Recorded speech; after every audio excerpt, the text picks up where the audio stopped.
Hey guys, so I wanted to talk about this today because I have some time and the spiritual journey keeps going. This is going to be a little bit woo again because I feel like I have to talk about it in this way. I don't really have another way to describe what I'm going through or what I'm working on. So in this video, I'm going to be talking a lot about sacral work and like overall general feelings of pleasure, having fun outside of the TR, all that kind of stuff. I think this is a really important piece of the puzzle. I think this is something that a lot of people struggle with outside of the TR, or when they try to leave, or when they weight normalize and then they don't ever deal with this. And so then they are unhappy with their results emotionally. So I wanted to go ahead and talk about that today because, as you guys know, I have been doing body reintegration work throughout most of May. I did that, and April, and now going into June, my anhedonia is going away completely. So what tends to happen, this happened in February too, is when the anhedonia goes away, then a lot of suppressed emotions come up to the surface. And it can be very jarring. It was extremely jarring in February because I was kind of numb-ish throughout most of 2025. So when I got to February and I started to feel everything, it was kind of like, it's kind of like when you come up for air after like diving deep. It's almost like I had the bends, you know? Like I couldn't handle it. And from a spiritual perspective, I was very unrooted in February. So it's like I just couldn't get it together, like at all. And so luckily or unluckily, I went back into the CalDef, a hard CalDef, and I became numb again, basically. So I think that it's important to understand that that is an incentive to keep the cycle going, is the feeling of numbness, particularly from a vanity perspective, because sometimes our emotions are a motivating factor to continue the cycle and to continue to upsize, downsize, upsize, downsize, upsize, downsize over and over and over again. And it's a big part of why I think a lot of people don't ever give up the struggle, or they don't want to leave the struggle because they don't want to face their emotions. So that may sound weird coming from me because I'm a very like emotional girly pop and I've been emotional the entire time. But I think it's a little bit different when it comes to sacral work. There are more visceral emotions. They're more ugly emotions. They're things in particular that I felt with, I'll just be honest, within a romantic context. So things like jealousy, things like rage, things like frustration, hopelessness, right? Very negative feelings, particularly in a romantic context. As I've told you guys many times, the romantic situation I'm in is very complicated and it's very difficult. I'll put it to you that way. It's just difficult. And I think a lot of times in the TR, and this can happen outside of a romantic context, it can happen in a workplace, friendship groups, family situations, right?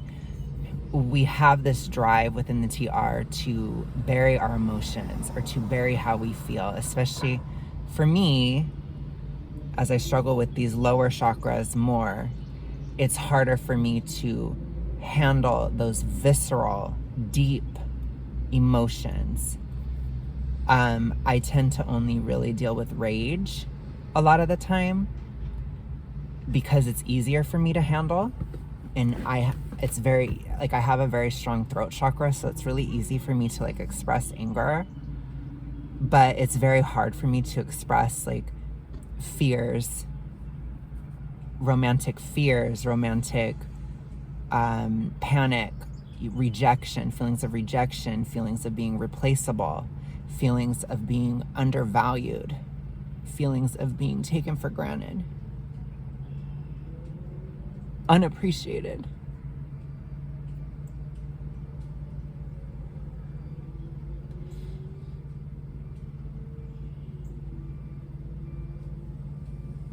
that stuff is really hard for me. Feelings of him prioritizing other things over me, like money,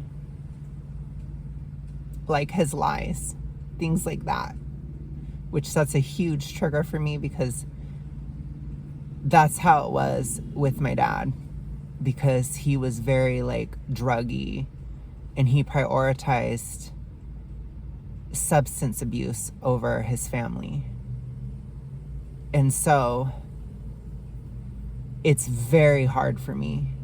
And you can see I go right back into the anger, right? Because to me, it's safer to express that anger. And I don't want to express that sacral side that I just did because it feels incredibly vulnerable and incredibly like reptilian and all those things. And so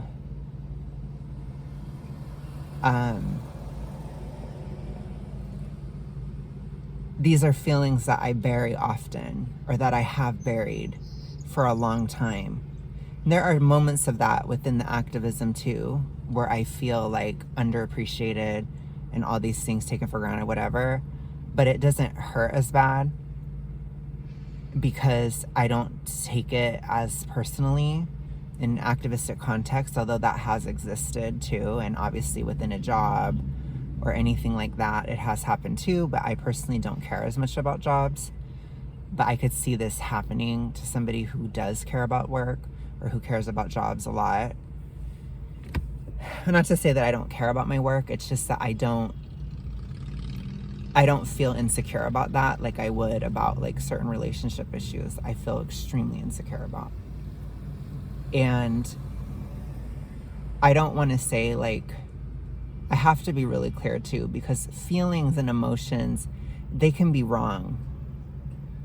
And I think they can also be slanted or seen in a certain light that isn't exactly the case. And I think we have to still maintain the empathy for the other person in the dynamic, but it's hard for me to express how I actually feel about things because I feel like it's wrong or selfish or childish or pathetic to do so. I really do. And I feel like I should, especially because in the past I was so crazy with these sacral emotions. I was so nuts with it that I often try to overcompensate, and I try not to express it that much because I don't want to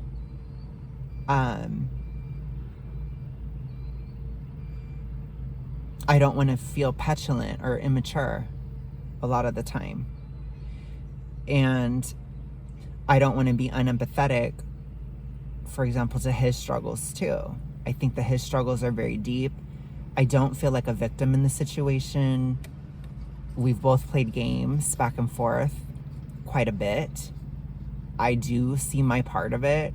It's not like I feel totally victimized, but there are certain ways where I do feel like it's brutal or hard.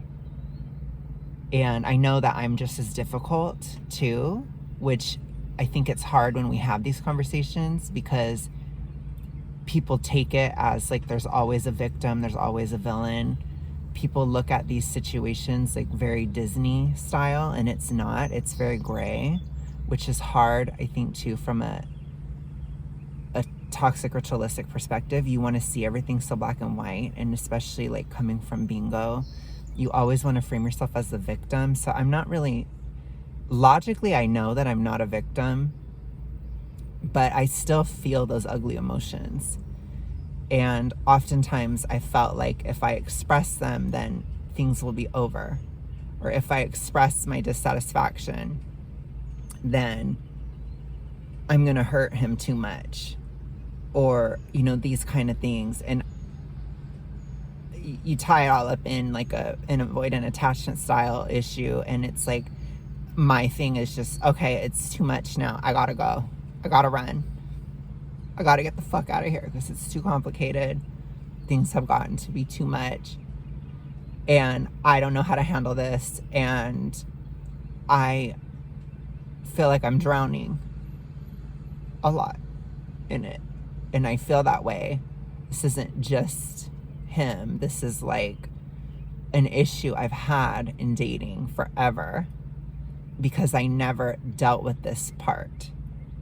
I never would say the ugly feelings. I never would do that. Oh, jeez, it scared the shit out of me.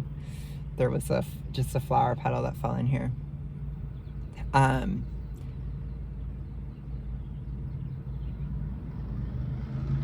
And it's hard because I know he has an anxious attachment style. So it's kind of like I have to just show up and just keep saying things and keep staying present, even if it's hard for me. And it's really hard to do because my instinct is to just get out when it gets to this point. And I don't know that he's going to value the effort I'm making or that this is good enough for him. And that terrifies me. And so there's this like grayness to the situation and an unpredictability, which also has to do with sacral. It's what's unpredictable. Like if you think of fun, which the sacral rules, it's usually unpredictable. Fun is, it's like when you laugh at something you didn't expect, right? It's that kind of thing. And sacral energy has a lot to do with like deep interpersonal reactions and that kind of stuff. It's very visceral. And so it's like I can't predict all the time what he's going to do. I don't know what's going to happen, and it terrifies me. It just does. I don't know what's going to happen if I say an ugly emotion to him. I don't know how he's going to take it. I feel like I'm not good enough for him, or I can't do this right, or I'm not tough enough for this, or I'm not cut out for this, or whatever. And it's like these are feelings I felt with every single thing, you know, especially if it's gotten deep with a guy. I get to this point where it's like it's become so complicated, and I would just rather not talk about anything at all, sweep everything under the rug, just pretend that it's okay, have deep resentments brewing for a long time. But I can't do that with him because his anxious attachment requires me to keep saying things and to not be quiet. So I feel such a pressure to say something, and I don't always have something positive to say. And I don't even think he really cares, to be honest. I think he just cares that I continue to engage. And that's so alien to me. But I'm doing it. And I think for me specifically, that part has been a spiritual aspect of why I've had anhedonia so bad, because I'm kind of trying psychologically or spiritually to numb certain things out, or to kind of flatline my life in a way that it makes everything kind of even. And I think that downsizing, particularly from a vanity perspective, it requires that because it's so difficult. So it does require a bit of like, these emotions are petulant, or this is teenage, or if you're going to do this, you got to do this, right? So it can definitely feed into a toxic ritualistic drive. And I feel like when I look at the situation fully, I feel like me and him both carry certain guilts towards each other. I feel guilty because I feel like I've pressured him to make money. And I feel like I've put so much financial responsibility on him. And that makes me feel like shit. Because I feel like I shouldn't have done that. And he might feel the same way, in thinking that he put pressure on me to downsize. And I think it's like we're both trying to impress each other so much that there's like a desperation in that. And so it became harsh, you know. And this is all very sacral. These are ugly things. I don't want to talk about this. I don't. I really don't. But it's real. It may be ugly, but it's real. And this is what I'm telling you. This is sacral. So like, if you can't deal with this shit, then you're not going to feel pleasure. If you don't feel the lows, you won't feel the highs. And that's what I'm starting to understand. But it's really hard for me. It's really fucking hard.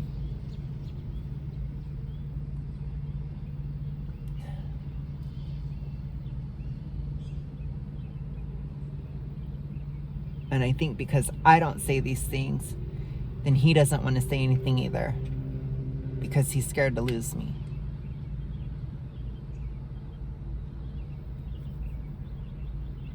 Which, it's that feeling of like, it's like you're both holding a gun to each other. It's a horrible feeling. And to me, like, all I can do is focus on myself and like my part of it. And my part of it is like, I do have these sacral issues where it's like, I don't want to talk about this or feel these things. I don't want to look at these things. I run from them. That's how I cope with it, is I run. And I'm not running, and it's really tough to deal with. And so, like I said, this is not just an issue with him. This is in general. This is commitment. This is what's hard about committing or having a feeling of like loyalty towards somebody, or is when it's tough, are you going to show up? And he has every right to question that. He has every right to feel that I won't. Because again, I understand that I'm avoidant. But I'm not anymore, if that makes sense. And this is the time where I have to show that. And that's hard. Because it isn't just about inside. This is something I have to show another person, or I have to show the public, in a sense. You know, I have to show other people. And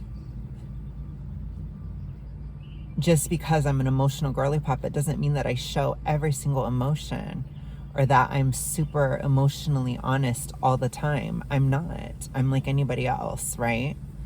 We all hide how we feel sometimes. We all hide our triggers. We all hide these vulnerabilities that we have because we don't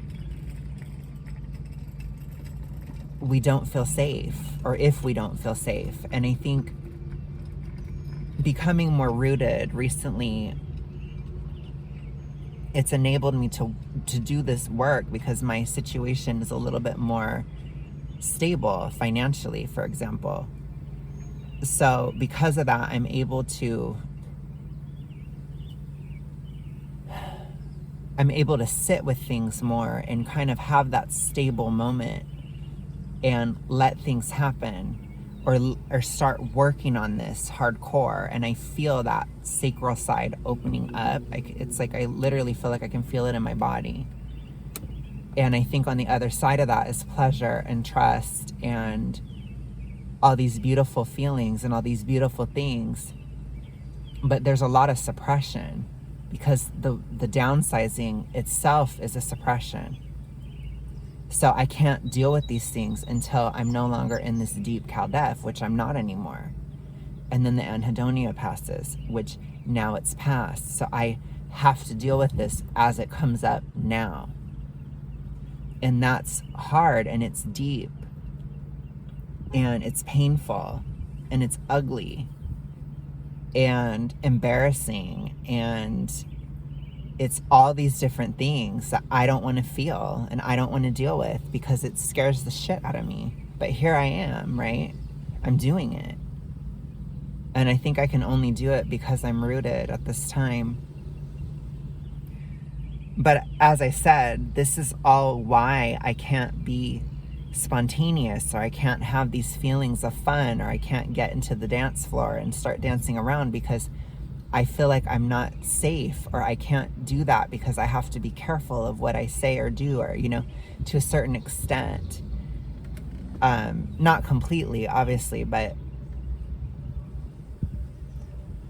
it's more of a feeling of like, I don't feel safe with my own emotions. I don't feel safe that I'm going to handle it okay. So I'd rather just not think about it at all. It's not really about approval for me. It's about my own self-trust of, can I function? Can I handle feeling everything?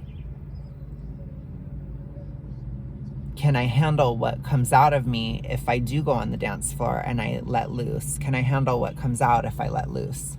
That's scary to me. Because some of us, like myself, I have very powerful emotions all the time. And especially being out of the anhedonia, it is constant. When I was younger, I used to describe myself as like a wildfire. And I feel that same way, especially now. And it's like, that is scary to me because I feel out of control.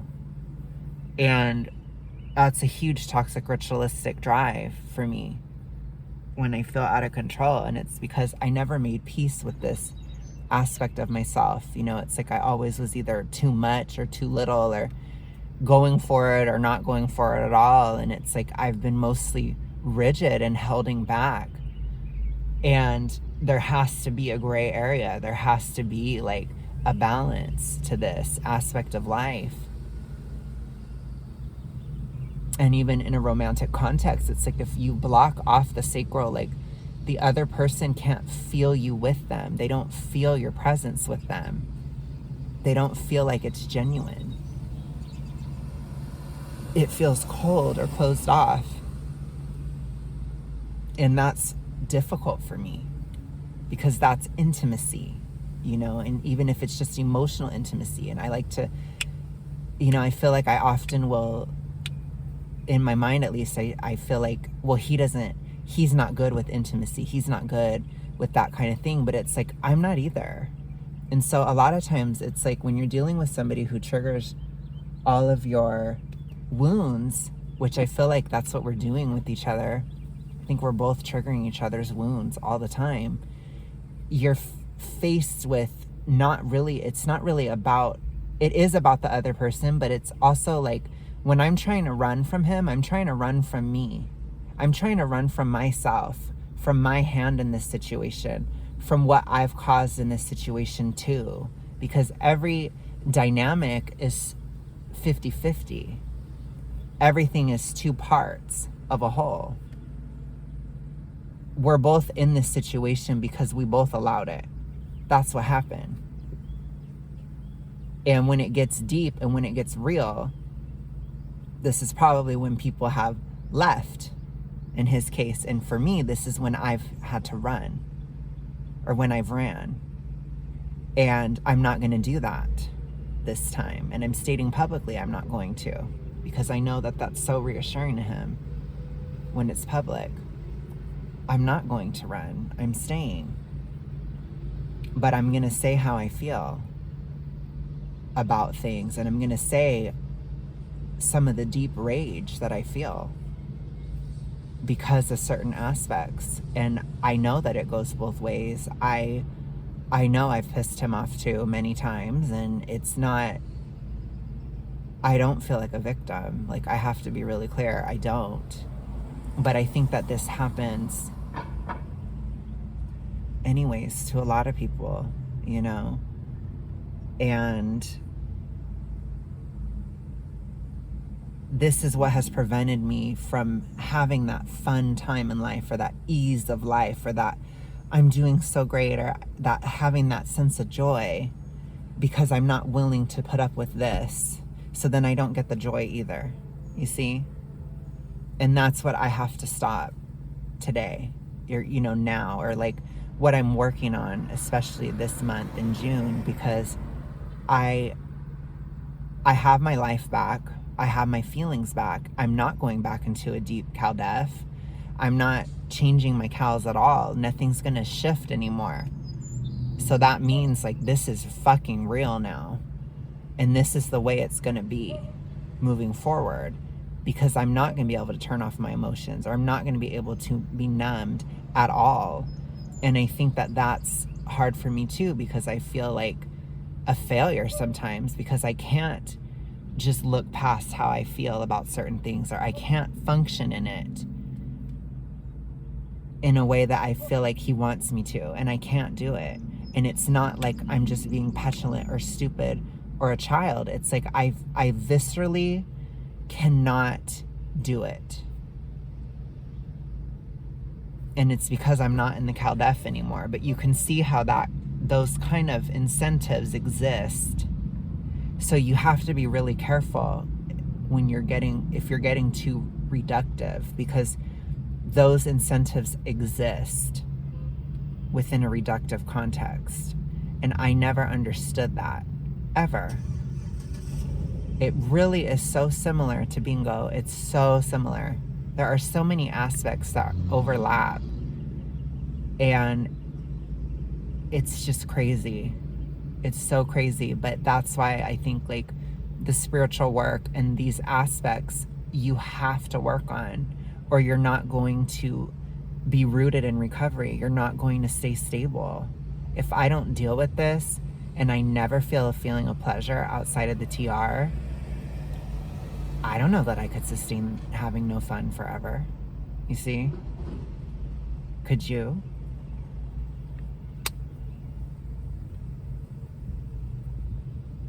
So I'm working on it. You know, for me, like going to see Obsession twice in theater, I went and saw it again. And to me, that was so frivolous, and it was something I never would have done. And a lot of times that I couldn't have afforded to do, if we're gonna be real about it. But I went and I did it, and I felt good about it. And it was like one of those steps. And that's, I think, in part how I'm getting to this point, where I can talk about these things too. And where I can be more real emotionally, like be authentic emotionally in every shape and form, even the ugly, visceral parts, even the scary parts, or the parts that are insecure or vulnerable or whatever. I can do that. And I think it's the start of healing this, because I have that financial stability so I can do this work. And that's what I'm working on. I'm not there yet, but I do feel it opening up, and I do feel like I'm getting better every day. But I work at it every single day. So I will talk to you guys later. Bye.